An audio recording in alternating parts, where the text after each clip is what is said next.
तो सभी मेरे प्यारे भाइयों को जय हिंद एवं प्यार भरा नमस्कार।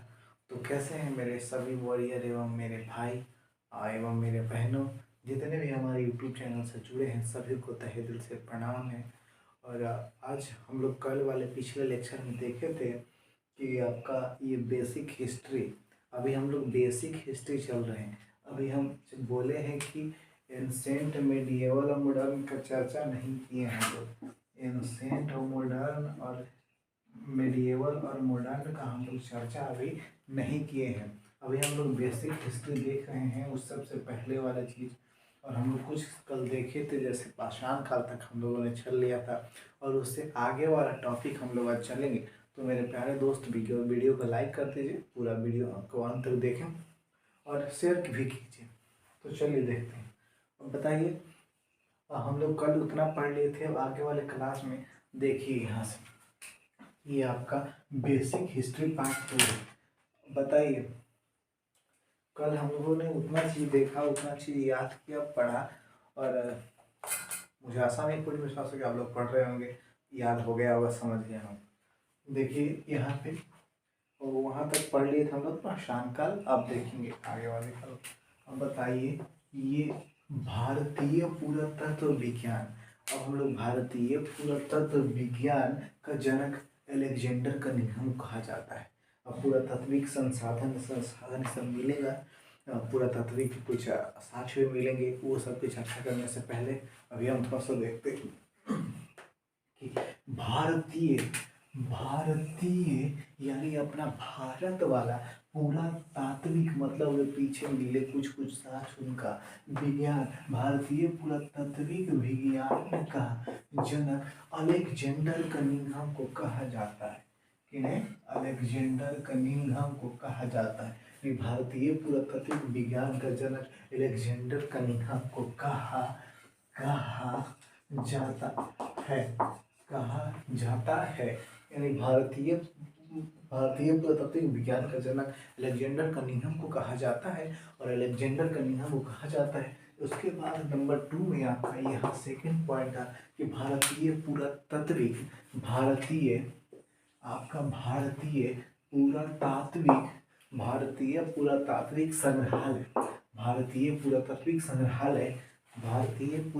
संग्रहालय, भोपाल में है। कहाँ में है? तो भारतीय पुरातात्विक मतलब पुरातात्विक मतलब आप लोग समझ रहे हैं ना, पुरातात्विक उसे कहा जाता है। पुरातात्विक जो मतलब पीछे मतलब समय बीत गया और उसका कुछ साक्ष्य वगैरह बचा है, जैसे मानव का हड्डी वगैरह कुछ वो जैसे साक्ष्य मिला, वो सब का हड्डी वगैरह रखा हुआ रहता, उसी को पुरातात्विक कहते हैं पीछे वाले। संग्रहालय बोले तो क्या होता है? जिसमें रखा जाता है, जो जगह को संग्रह करके रखा जाता है, जिस जगह को संग्रह करके रखा जाता है ना, उसे संग्रहालय कहते हैं। अब पुरातात्विक तो अभी समझाया आपको, पुरातात्विक भारतीय पुरातात्विक संग्रहालय आपका भोपाल में है, भारतीय पुरातात्विक संग्रहालय। और इसे भारतीय पुरातात्विक संग्रहालय, इसे मानव संग्रहालय के नाम से भी जाना जाता है।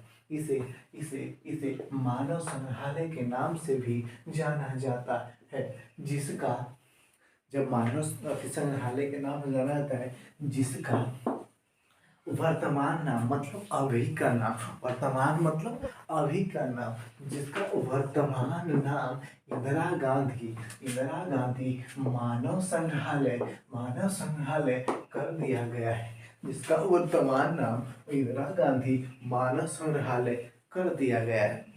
देखेंगे कि कर दिया गया है, और यह जब ये इसका नाम चेंज कर दिया गया है, और यह संस्कृति मंत्रालय के अधीन होता है।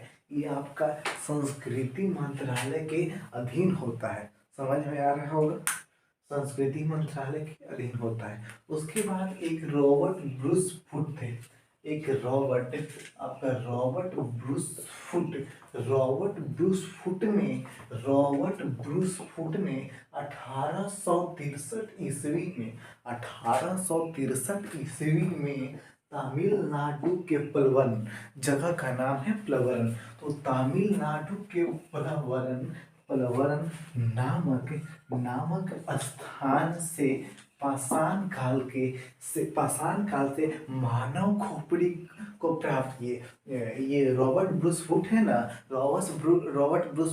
1863 ईस्वी में तमिलनाडु के पलवरन नामक स्थान से पाषाण काल का एज था उस समय, और उस समय ना मानव का खोपड़ी प्राप्त किया। क्या किए? तो मानव का खोपड़ी प्राप्त किए। उसके बाद ना एक है, अगला है ये विश्व पुरातात्विक आपने पढ़ा ना वहाँ भारतीय पुरातात्विक कहाँ में? भोपाल में। अब जब भारत का पुरातात्विक जगह संग्रहालय रखा गया है तो अब विश्व का भी होगा, तो विश्व वाला में विश्व मतलब पूरा दुनिया, यानी विश्व पुरातात्विक संग्रहालय। फिर से वही बात, संग्रहालय समझाए हैं आपको। संग्रहालय मतलब जहाँ पे संग्रह करके पुरातत्व को रखे जाने वाले जगह को संग्रहालय कहेंगे। देखिए, तो संग्रहालय, तो विश्व पुरातात्विक संग्रहालय डेनमार्क की राजधानी कॉफेनहेगन, इस पे ध्यान देना है आपको कि डेनमार्क की राजधानी कॉफेनहेगन में स्थित है। आपका कॉफेनहेगन में स्थित है, तो देख रहे होंगे कि कॉफेनहेगन में स्थित है। ये यहाँ तक हम लोग चले। उसके बाद एक अब यहाँ से इम्पोर्टेंट आता है, जिससे आप बहुत सारे जगह का ऐसा नाम है जो अपने हमारे आपके एरिया कहीं जगह के नाम, जैसे कि बिहार में पाषाण काल के। देखिए, अब यहाँ से ना क्वेश्चन आ रहा है कि बिहार में पाषाण काल के स्थल यानी जगह का अब देखेंगे। यहाँ से बिहार में पाषाण काल के स्थल, तो अब कौन कौन है ये पूछ रहा है कि कौन कौन है, क्या है। अब इससे आगे वाला देखिए, अब बिहार में अपना देखेंगे कि पाषाण काल के स्थल कौन कौन है और कहाँ कहाँ से क्या क्या क्या प्राप्त हुआ। तो देखेंगे कि बिहार, ये अपना पत्थर का कुल्हाड़ी ना, ये पत्थर की कुल्हाड़ी, आपका पत्थर का कुल्हाड़ी जानते हैं कहाँ से मिला है? ये अपना है अपने जगह। ये पत्थर का कुल्हाड़ी ना, ये नालंदा एवं मुंगेर से, पत्थर की कुल्हाड़ी नालंदा से मिला एवं मुंगेर से मिला। कब मिला? तो ये ना पूरा पाषाण काल में मिला। पूरा पाषाण काल, ये पूछ रहा है आपको कि बिहार में ना पाषाण काल के स्थल बताइए। अब बताइए, बिहार में पाषाण काल के स्थल पूछ रहा है, तो बताइए नालंदा एवं मुंगेर से क्या मिला? पत्थर की कुल्हाड़ी। अब कौन पाषाण में मिला? तो ये आपका पूरा पाषाण में मिला। कौन में मिला? तो पूरा पाषाण में आपका मिला। उसके बाद ना ये अगला टॉपिक है मुंगेर जहाँ बीड़ी वगैरह बनता था, सिगरेट वगैरह, अभी वो गन वगैरह, ये मुंगेर से ना मध्य पाषाण काल का साक्ष। मुंगेर बोले तो जहाँ से बीड़ी वगैरह, आपका ये बंदूक वगैरह जो पहले बनता था, वही अपना मुंगेर से ना मध्य पाषाण काल का साक्ष करित पूरा, यानी करते करते पूरा, यानी मध्य पाषाण काल का साक्ष ना आपको यहीं से प्राप्त होता है, यानी मुंगेर से। उसके बाद एक नीचे ना देखिए, तो वैशाली का नाम सुना सुना लग रहा है का? वैशाली का नाम सुना सुना लग रहा है का? वैशाली से आपका ना चेचर प्राप्त होता है। चेचर वैशाली से आपका प्राप्त हुआ है। बहुत ही इंपॉर्टेंट क्वेश्चन है, जानते हैं वैशाली में ना, चेचर में और चिरांद में ना इतना डिफरेंट, इतना लड़का लोग गलत करता है कि ये ना चिरांद और चेचर एक ही जैसा लगता है, लेकिन ना ये देखना है, यहाँ से पकड़ लेना है। बिल्कुल, जो याद ना होगा ना, आपका भाई, आपका छोटा भाई आप लोगों के साथ है। जितने भी हमारे बहन, हमारे भैया, जितने हमारे जो भी दोस्त पढ़ रहा है, मेरे से छोटे, मेरे से बड़े भैया, दीदी जो भी हैं, सबका आपका छोटा भाई ना आप लोगों के साथ ना हिस्ट्री को झेलना नहीं, खेलना सिखा देगा। देखिए, ये ना इम्पोर्टेंट जहाँ पे क्वेश्चन रहेगा ना, उस पे हम ना ज़्यादा ज़्यादा बैकअप मारेंगे। देखिएगा, ये ना सायन ना ये सायन से आपका चिरान मिला है। ये ना चिरान, ध्यान से देना, तो चिरान सारान, चिरान सारान। तो चिरांद ना, चिरांद बोल, चिरांद कहाँ मिला? चिरांद सरान, चिरांद सरान, बिल्कुल। तो ये भी याद कर रहा है कि सारण से मिला चिरांद, और ये चेचर ना आपका वैशाली में मिला। इतना चीज देखिए आप लोगों को याद हो गया होगा। एक बार फिर से रिपीट कर देते हैं कि भारतीय पुरातत्व विज्ञान का जनक अलेक्जेंडर कनिंघम को कहा जाता है। आपको भी याद हो गया होगा कि भारतीय पुरातात्विक विज्ञान का जनक अलेक्जेंडर कनिंघम को कहा जाता है। उसके बाद ना भारतीय पुरातात्विक संग्रहालय, भारतीय पुरातात्विक संग्रहालय मध्य प्रदेश की राजधानी भोपाल में, मध्य प्रदेश की राजधानी भोपाल में स्थित है। जिसका नाम बदल करके जिसका मानव संग्रहालय पुरातात्विक भी कहा जाता है, मानव संग्रहालय के नाम से भी जाना जाता है। जिसका वर्तमान में नाम इंदिरा गांधी मानव संग्रहालय कर दिया गया है। इंदिरा गांधी मानव संग्रहालय कर दिया गया है। और ना ये आपका संस्कृति मंत्रालय के ना अधीन में ये रहता है, आपका संस्कृति मंत्रालय के अधीन में। उसके बाद ना ये रॉबर्ट ब्रूस फुट है ना, एक कोई व्यक्ति थे, वैज्ञानिक थे, रॉबर्ट ब्रूस फुट ने ना 1863 ईस्वी में ना 1863 ईस्वी में आप देख रहे हैं कि यहाँ पे है आपका 1863 ईस्वी में, 1863 ईस्वी में तमिलनाडु के पलवरन, पलवरन के जगह का नाम है। तो तमिलनाडु के पलवरन नामक स्थान से ना पाषाण काल के मानव खोपड़ी को प्राप्त किए, मानव खोपड़ी को प्राप्त किए। वो भी आपका ना पाषाण काल में प्राप्त किए, प्राप्त किए। उसके बाद विश्व पुरातत्व संग्रहालय डेनमार्क की राजधानी कोपेनहेगन में। तो विश्व पुरातात्विक विज्ञान का संग्रहालय डेनमार्क की राजधानी कोपेनहेगन, ये भी इम्पोर्टेंट है, तो इसको भी याद कर लेना है, कोपेनहेगन में।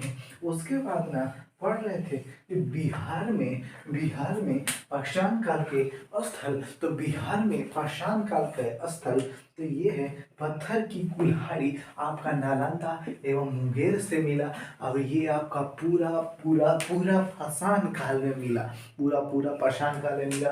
और ना मुंगेर से मध्य पाषाण काल का साक्ष्य प्राप्त होता है। ये अपना बिहार का मुंगेर है ना, यहाँ से मध्य पाषाण का करीब पूरा साक्ष्य प्राप्त होता है। और वैशाली से आपका ये चेचर, और ये आपका सारण चीरान। अब देखेंगे इसके आगे। अब यहाँ पर आप लोगों ने हिस्ट्री सीखा, इसके बाद हम लोगों ने देखेंगे कि अब बिहार में साक्ष्य तो ये पूरा पाषाण काल के मिले, मध्य पाषाण, नव पाषाण के मिलेंगे। उसके बाद पाषाणिक स्थल देखेंगे। इसके बाद देखते हैं हम, आप लोग मेरे साथ कंटिन्यू बना रहे, जहाँ देख रहे थे। तो सारण आपका, सारण से मिला था क्या? सारान से चिरान, और वैशाली से चेचर। उसके बाद हम लोग देखेंगे कि आपका सेनुआर, ताराडीह, सोवेतपुर। ध्यान से देखिएगा कि सेनुआर, ताराडीह, सोवेतपुर, सेनुआर, ताराडीह, सोवेतपुर इत्यादि, ये सब नवपाषाणिक स्थल है। कौन पाषाणिक स्थल है? तो नवपाषाणिक स्थल है, यानी नवपाषाण में मिले गए साक्ष्य के जगह ये सब हैं। उसके बाद हम लोग देखेंगे कि चाकू एवं कुल्हाड़ी नालंदा के जेठियन से नवपाषाणिक औजार मिले हैं। क्या मिले हैं? तो नवपाषाणिक औजार मिले हैं आपको नालंदा के जेठियन से। नालंदा के जेठियन से क्या मिला? क्या मिला? तो मिला चाकू एवं कुल्हाड़ी। चाकू एवं कुल्हाड़ी मिला नालंदा के जेठियन से। और क्या है? तो है आपका नवपाषाणिक। नवपाषाणिक औजार है ये सब, नवपाषाणिक औजार है। उसके बाद इधर देखते हैं, आइए इधर कि काला, काला एवं काला एवं लाल। समझ रहे हैं ना? काला एवं लाल। देखिए, काला एवं लाल मृदभांड। मृदभांड मतलब समझ रहे हैं आप लोग? गांव देहात में नहीं देखे हैं? हमारी माता दादी लोग जो बनाती हैं कोठी, जिसे मट्टी वगैरह का जबरा जिसे भी गांव में लोग बोलते हैं, उसी को मृदभांड कहा जाता है। और वो काला एवं लाल मृदभांड नवपाषाणिक उपकरण है। ध्यान देना है, कौन पाषाणिक? नवपाषाणिक उपकरण है। आप बताइए, हम लोग यही तो देख रहे हैं कि बिहार में आपका ये सब स्थल, तो ये और उसकी ये देख लिए हम लोग। उसके बाद ये देख रहे हैं कि मृदभांड काला एवं लाल मृदभांड नवपाषाणिक क्या है आपका? तो उपकरण है। उसके बाद देखना है कि चिरांद, फिर से आया चिरांद। बताइए तो ये कहाँ है? सारण में। भूल जा रहे हैं आप लोग ना? तो चिरांद, चेचर, मनेर, घोड़ा कटोरा। अब ये क्या है भाई? तो घोड़ा कटोरा, ये आपका ना, ये आपका ना, ये राजगीर को कहा जाता था पहले, घोड़ा कटोरा। अरे ये तो नया सुन रहे हैं जी? बिल्कुल नया नहीं है, ये पुरनका है घोड़ा कटोरा। राजगीर या राजगिरी इसी को कहा जाता है। नया नाम राजगिरी एवं सोनपुर। सोनपुर जहाँ कन्हैया मिलती है, भैंसों गाय मिलती है, सब चीज मिलती थी, वही मेला को तो सोनपुर के नाम से जानते हैं। सोनपुर, समस्तीपुर, समस्तीपुर, भागलपुर, भागलपुर इत्यादि इत्यादि जगहों से आपका आपका नवपाषाणिक साक्ष्य प्राप्त हुए हैं। क्या प्राप्त हुए हैं? तो ये इतने जगह से आपको नवपाषाण के साक्ष्य प्राप्त हुए हैं। नवपाषाण के साक्ष्य प्राप्त हुए हैं। अब इसके बाद देखेंगे हम लोग कि आपका पाषाण काल के स्थल, ये देख लिए पाषाण। अब पाषाण काल के स्थल अब डायग्राम बना के देखेंगे। ये तो उससे पहले वाला था। अब हम लोग एक डायग्राम से चलेंगे और डायग्राम के थ्रू चलेंगे तो आपका देखेंगे कि पाषाण काल के स्थल। तो आप लोग मेरे साथ बने रहिए, वीडियो में कंटिन्यू देखिए। अब दिखाते हैं आपको। तो अब ना हम लोग देखेंगे कि पाषाण काल का स्थल देखेंगे। स्थल मतलब जगह देखेंगे। स्थल मतलब जगह देखेंगे। तो आप लोग भी मेरे जैसा ही लिखिएगा। पाषाण काल के स्थल अब हम लोग देखेंगे। क्या देखेंगे? तो स्थल देखेंगे। बताइए, आप ही बताइए, क्या डायग्राम को बना दें?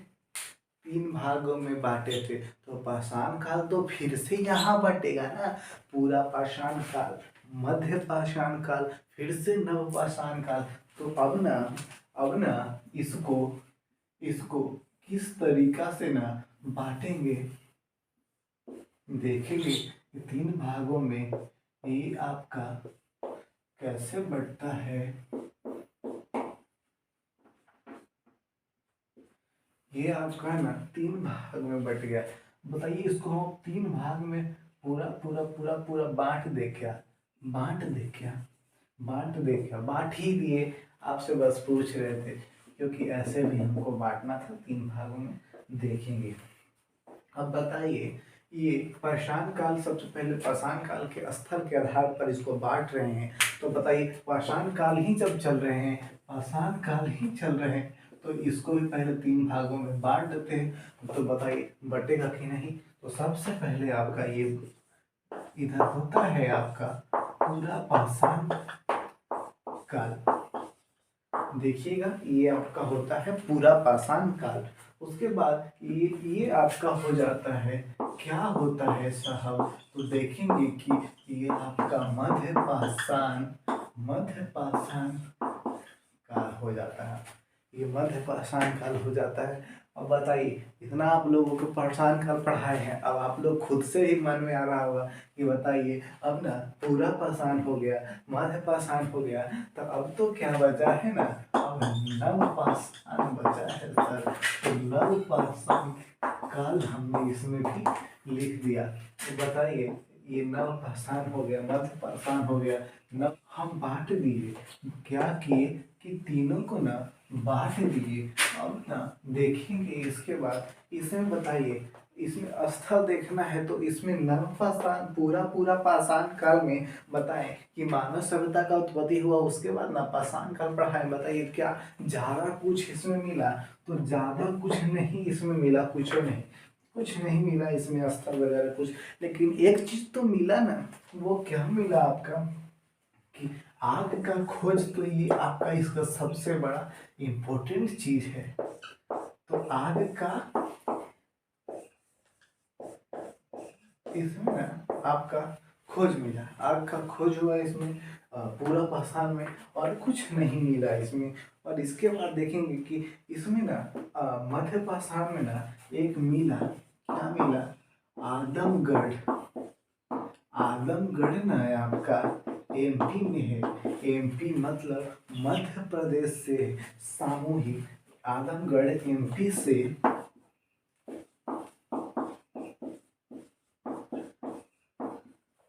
क्या, तो ये आपका सामूहिक रूप से, सामूहिक रूप से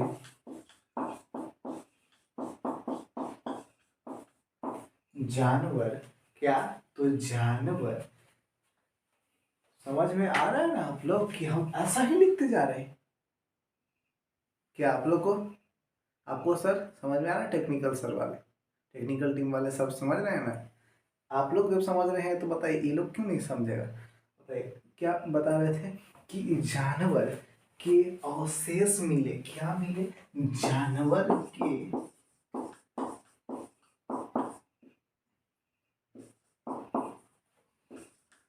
समझ रहे हैं ना। तो ये मध्य पाषाण में देखना है कि आदमगढ़ एमपी से सामूहिक रूप से जानवरों के अवशेष मिले। तो जानवरों का अवशेष कहाँ से मिला, तो मध्य पाषाण काल में। इंपॉर्टेंट वाला ये अब देखना है कि ये आदमगढ़ एमपी बोले तो मध्य प्रदेश से सामूहिक रूप से जानवरों का अवशेष मिला है। देख लिए ये थोड़ा सा ना आप लोग मध्य पाषाण में और देखिए, ये देख लिए जानवरों का अवशेष मिला। उसके बाद थोड़ा सा बर्दाश्त कीजिए, देखिए आपको और कुछ मिलता है। क्या मिलेगा, बागौर मिला आपका राजस्थान से। बागौर आपको दिखाना चाहेंगे हम, तो बागौर यानी राजस्थान, बागौर यानी राजस्थान, बागौर राजस्थान आपको दिखा रहे, सब दिखाई दे रहा होगा पूरा पूरा पूरा। और उसके बाद सराय क्या, सराय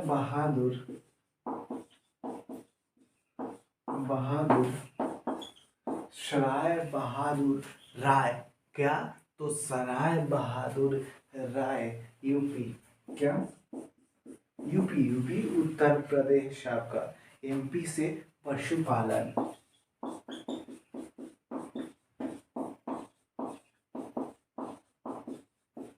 एमपी से आपका क्या, तो पशुपालन, और यहाँ से पशुपालन का आपका साक्ष्य मिला। और एट लास्ट हम लोग सीखे थे और एट लास्ट सीखे थे कि दाह संस्कार का कॉन्सेप्ट यहीं से मिलता है आपका। तो इम्पोर्टेंट क्या दाह संस्कार का कॉन्सेप्ट। तो ये आपका मिसियोलिथी यानी मध्य पाषाण हुआ। अब देखेंगे इम्पोर्टेंट है जो नव पाषाण में और नव पाषाण की ओर हम लोग अब चल रहे हैं। यहाँ से बताइए तो क्या कि ऋषि इम्पोर्टेंट था कि नहीं था? था कि ऋषि इम्पोर्टेंट था। अब बताइए इम्पोर्टेंट था कि ऋषि?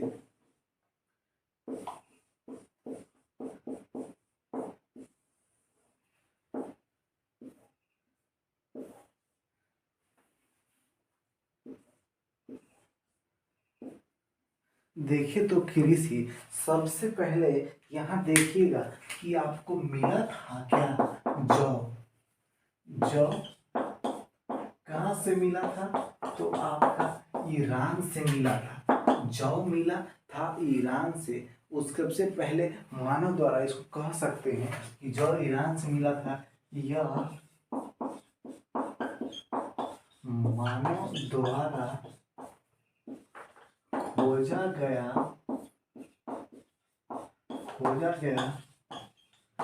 पहला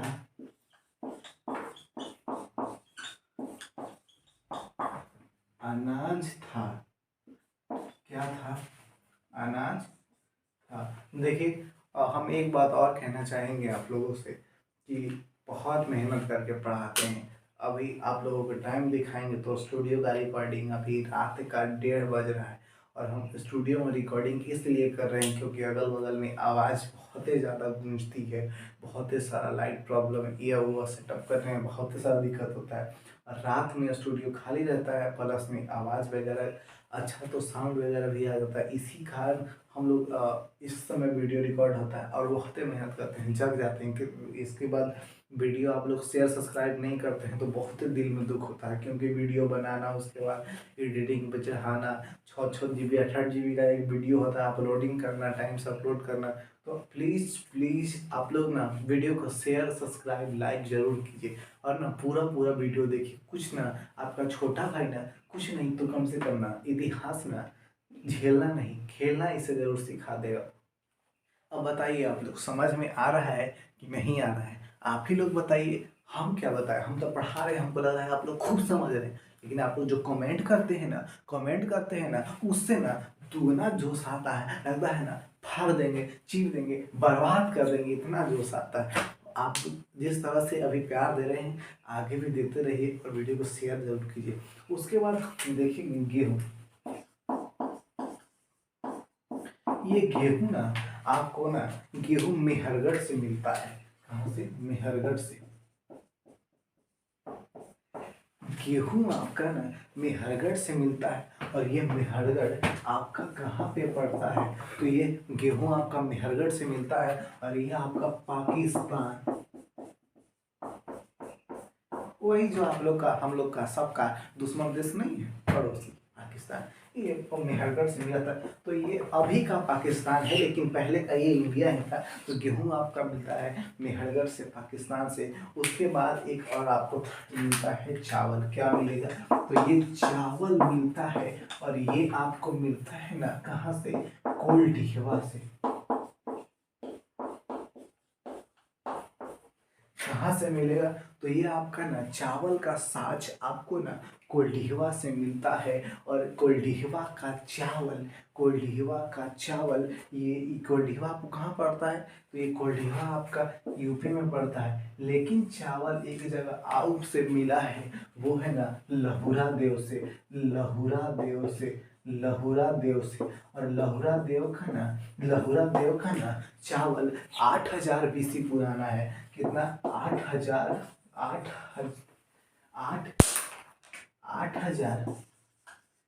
BC।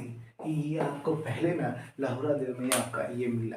उसके बाद थोड़ा सा और देखना है, साक्ष्य देखना है कि साक्ष्य कहाँ से मिला। और उसके बाद ना हम लोग इतिहास के ना अब करीब पहुंच रहे हैं जहाँ से हम लोग को पढ़ना है एंशिएंट यानी प्राचीन इतिहास शुरू करने वाले हैं। थोड़ा सा मेरे साथ मन चाप करके और पढ़ लीजिए। ये सब ना थोड़ा सा हौच-पुच जैसा लगता है, लेकिन कितना आसान आपका भाई बना दिया है। देखिए हमारे साथ वीडियो में कंटिन्यू बने रहिए। हम लोग देखे उसके बाद अब बताइए, उतना चीज देख लिए, अब उसके बाद अब एक और देखे, यहाँ पर ध्यान देना है कि हड्डी का उपकरण महदहा यूपी में, ये जगह का नाम है महदहा। यूपी के प्रतापगढ़ से यूपी के प्रतापगढ़ से हड्डी का उपकरण मिला है। हड्डी का उपकरण यूपी के प्रतापगढ़ से हड्डी का उपकरण मिला।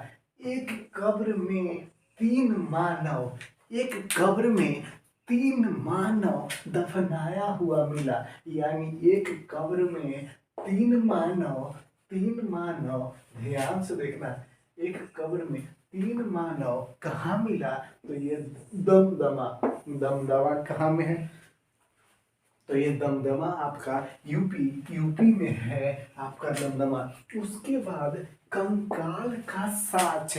कंकाल मतलब जब कोई व्यक्ति या जानवर मर जाता है और उसके बाद जो हड्डी वगैरह का कंकाल बचता है उसी को कंकाल कहते हैं। और कंकाल का साक्ष पलवरन नामक जगह से मिला। और पलवरन कहाँ है? तो ये आपका तमिलनाडु में है। और मानव प्लस कुत्ता, देखिए मानव कितना प्यार करता था कुत्ता से, साथ में कुत्ता मरा हुआ। और मानव प्लस कुत्ता का साक्ष कहाँ से मिला? तो ये ब्रूज होम। और ब्रूज होम कहाँ में है? आपका सबसे ऊपर जम्मू कश्मीर, ये जम्मू कश्मीर। उसके बाद मृदभांड के बारे में कुछ देर पहले ही बताए हैं। तो मृदभांड आपका हस्तिनापुर से मिलता है। मृदभांड का साक्ष आपको हस्तिनापुर से मिलता है। और गुफा चित्रकारी भीमबेटिका एमपी से आपका इसका साक्ष प्राप्त होता है। गुफा चित्रकारी भीमबेटिका एमपी से इसका साक्ष आपको प्राप्त होता है। अब देखेंगे कि इसके बाद थोड़ा सा और है जो आपको देखने के लिए। चलिए देखिए मेरे साथ, बने रहिए वीडियो में कंटिन्यू। तो चलिए दोस्त, हम लोग देखा वहाँ तक, आप लोगों ने देखा और उपकरण वगैरह गुफा चित्रकारी ये सब देखा। उसके बाद हम लोग अब चले के, अब बताइए, एक है नवदा टोली एमपी का उत्खनन संकालिया द्वारा किया गया था। और यहाँ सर्वाधिक मात्रा में ताम्रपाषाणिक औजार प्राप्त हुआ। नवदा टोली एमपी का उत्खनन संकालिया द्वारा किया गया। नवदा टोली एमपी का जो उत्खनन हुआ ना उस संकालिया द्वारा किया गया था। और यहाँ जब उत्खनन किया गया तो सर्वाधिक मात्रा में ताम्रपाषाणिक औजार प्राप्त हुआ। ताम्रपाषाणिक औजार बोले ना, तो ताम्रपाषाणिक औजार मतलब तांबा से बना हुआ औजार को ताम्रपाषाणिक औजार कहेंगे। बिल्कुल, तांबा से बने हुए जो औजार बने रहेंगे, जो तांबा से बने हुए उस औजार को ताम्रपाषाणिक औजार कहेंगे। और ना एक इम्पोर्टेंट है ना, ये VVI भी इसे कह लीजिए ना, मानव द्वारा खोजा गया। ध्यान से सुनना है ना, ये इम्पोर्टेंट है क्योंकि हर एग्जाम में ना हम नहीं बताने जाएंगे या कोई और नहीं, आपको खुद से नोट करना है। मानव द्वारा खोजा गया सबसे पहला धातु तांबा है। इसको ना ध्यान से सुनना है, तांबा। ये मानव बोले तो मनुष्य, सब पूरा मनुष्य, ये मानव यानी पूरा मनुष्य, मानव द्वारा खोजा गया सबसे पहला अगर कोई धातु है ना तो वो आपका तांबा है। और इसके बाद हम ना इतिहास को देखेंगे किस आधार पे और बांटते हैं, लेखन एवं पाठन के आधार पर।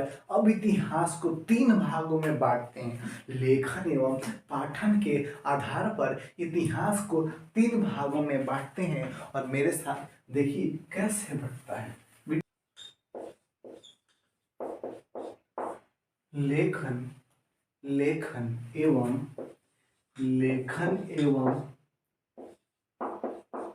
पाठन के आधार पर आपका इतिहास को लेखन एवं पाठन के आधार पर इतिहास को आपको 3 भागों में बांटा गया है। इतिहास को 3 भागों में बांटा गया है। 3 भागों या खंडों में बांटा गया है। खंडों में 3 भागों में बांटा।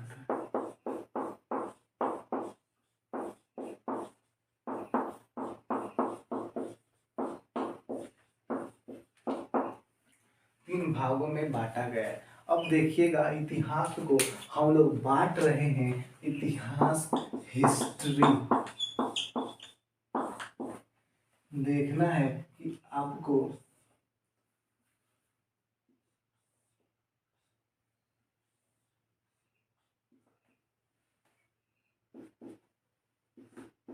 अब बताइए 3 भागों में आप बांट रहे हैं, तो बताइए बांट देते हैं अब 3 भागों में। बिल्कुल देखिए, अब लेखन एवं पाठन के आधार पर इतिहास को 3 भागों में। तो आपका पहला प्राग, क्या प्राग ऐतिहासिक, तो प्राग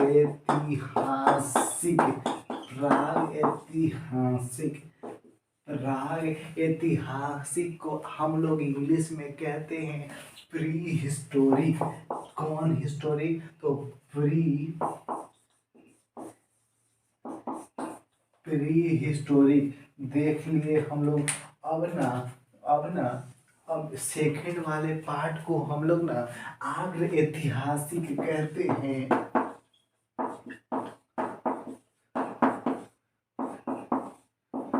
आग्र ऐतिहासिक कहते हैं। प्री, उसके बाद प्रो हिस्टोरिक इसे कहेंगे। प्रो हिस्टोरिक एज इसे कहेंगे। प्राग ऐतिहासिक काल, आग्र ऐतिहासिक काल। और ना तीसरा ये आपका थर्ड भाग ना, ये थर्ड भाग आपका ऐतिहासिक हो जाता है। क्या, तो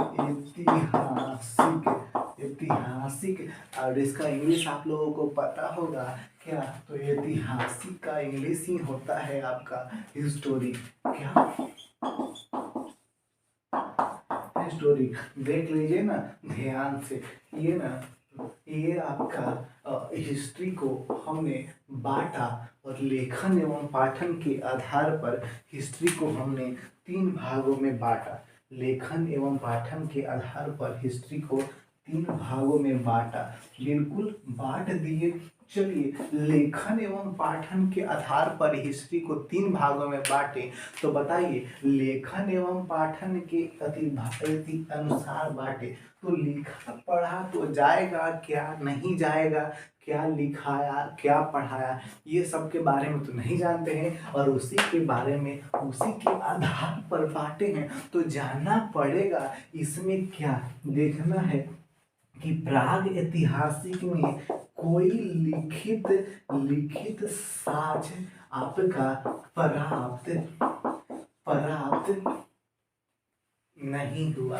कोई आपका लिखित साक्ष्य प्राप्त नहीं हुआ।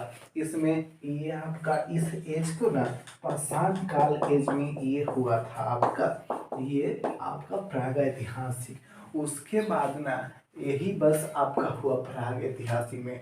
अब ना प्रो हिस्टोरिक में चलेंगे, यानी ये आपका आर्य ऐतिहासिक में। तो इसमें ना देखना है कि क्या हुआ। तो इसमें आपका लिखित साक्ष्य, खुद से बताइए, अब हम नहीं बताएंगे, थोड़ा सा आप ही बताइए। क्या लिखित साक्ष्य प्राप्त नहीं हुआ। थोड़ा सा आगे बढ़ रहा है, मॉडर्न जमाना चल रहा है, धीरे धीरे धीरे संसार परिवर्तन का नियम है, तो ये लोग भी कुछ परिवर्तन किया होगा, बिल्कुल किया। तो लिखित साक्ष्य यहाँ पर प्राप्त हो गए, लिखित साक्ष्य प्राप्त हो गए, लेकिन क्या क्या इसे लिखित साक्ष्य को कोई लिखित साक्ष्य मिला, लेकिन पढ़ा नहीं गया, इसे पढ़ा नहीं गया, पढ़ा नहीं गया, क्या पढ़ा नहीं जा सका, पढ़ा नहीं जा सका। और इसमें ना इस काल के ही अंतर्गत ना हम लोग इस काल में ही ना सिंधु घाटी सभ्यता इंडस वैली सिविलाइजेशन भी यही वाले काल को, मतलब इसी काल में उसका वो मतलब विकास हुआ, जो भी है पढ़ने के लिए मिलेगा, तो यही काल में इंडस वैली सिविलाइजेशन का। और ना ऐतिहासिक में ना ये तो हिस्टोरिक ना, ये तो अब का जैसे कि थोड़ा सा ये स्टैंडर्ड हो गया, तो इसमें बताइए ये लिखित साक्ष्य मिलेगा,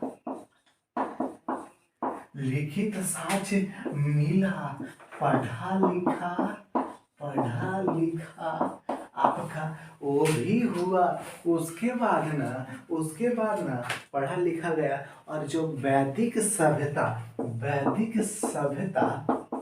यही मतलब ये हिस्टोरिक में ही ना उसी समय से ना वैदिक सभ्यता उसी के अंतर्गत पढ़ा जाता है अति मतलब, और वैदिक सभ्यता इसी के अंतर्गत पढ़ा जाता है, ये काल में और सभ्यता शुरुआत हुआ था सभ्यता, और ना वैदिक सभ्यता से आज तक चला रहा है। और उसके बाद देखिए कि काल के आधार पर अब यहाँ से इंपॉर्टेंट स्टार्ट होता है। काल के आधार पर इतिहास को 3 भागों में आपका क्रिश्चियन थॉमसन, कौन? तो आपका क्रिश्चियन थॉमसन,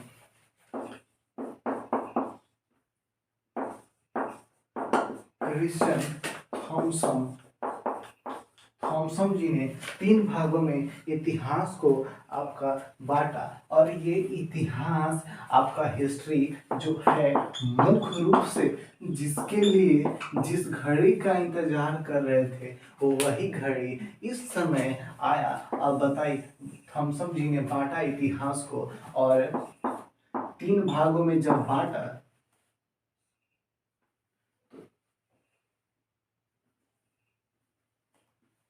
देखिए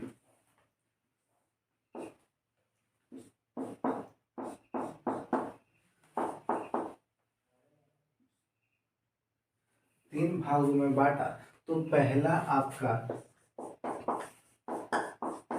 प्राचीन, और ये आपका मध्य काल के आधार पर बांटा है, तो प्राचीन काल होगा, अतिकाल के बाद आधार पर बढ़ा तो ये मध्य काल होगा, मध्यकालीन पढ़ा जाता है ऐसे मध्यकाल, और ये आधुनिक मॉडर्न, ये आपका आधुनिक। यही चीज के लिए हम लोग तो बताइए कब से इंतजार में थे कि यही पढ़ने के लिए, एंसेंट इसी को प्राचीन कहेंगे, और एंसेंट हिस्ट्री इसे कहा जाता है, जिसके लिए बेतावल थे, और इसे मेडिएवल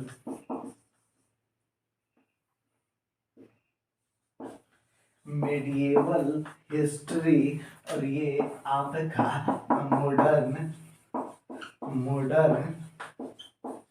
हिस्ट्री। बताइए यहीं से पढ़ने के लिए आप लोग बेचैन थे कि प्राचीन से इतिहास होगा, प्राचीन इतिहास से शुरू कीजिएगा। अब बताइए अब प्राचीन इतिहास पे आए कि नहीं आए? बिल्कुल आ गए। तो काल के आधार पर इतिहास को 3 भागों में बांट दिया। अब प्राचीन इतिहास, प्राचीन काल, मध्यकाल यानी मध्यकालीन होता है मध्यकाल, ये आधुनिक काल, काल के आधार पर बांट दिया, और क्रिश्चियन थॉमसन जी ने इसे बांटा था काल के आधार पर। तो अब देखेंगे कि एक कहा जाता है कि इतिहास को प्राचीन, मध्यकालीन एवं आधुनिक, ये तीन भागों में ना बांटने का श्रेय आपको पता है किन्हें दिया जाता है? नहीं ना, तो सेलेरियस को दिया जाता है।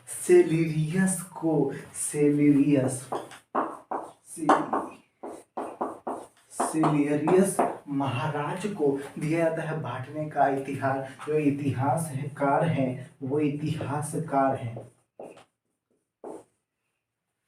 सेलियरस को दिया जाता है।